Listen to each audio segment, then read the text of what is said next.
काँडे भ्याकुर अर्थात् स्पाइनी ब्याब्लर, काँडाको झ्याङमै रमाउने काँडे भ्याकुर। नेपालमा मात्र पाइने काँडे भ्याकुर। अन्य कुनै पनि देशमा यो पाइएको रेकर्ड छैन।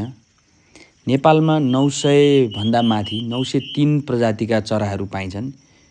ती चरामध्ये यो काँडे भ्याकुर मात्रै एउटा चरा हो जुन नेपालमा मात्र पाइन्छ।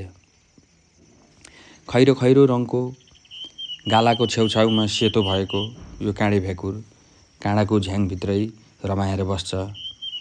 जाडो महिनामा कहिलेकाहीँ बाहिर आएर यो टिटिर टिटिर टिटिर गर्ने आवाजले कराउँछ। सुन्नुहोस् त यसको आवाज। कतिपयले देख्नु पनि भएको होला। देख्नु भएको छैन भने अब यो फोटो हेरेर चिन्नुभयो। अब तपाईहरूको गाउँघरतिर पनि पाइन्छ भने यसको संरक्षण गर्नुहोस्। हेर्नुहोस्, यो प्राय काँडाको झ्याङ भएको ठाउँतिर बाक्लो झाडीतिर हुन्छ।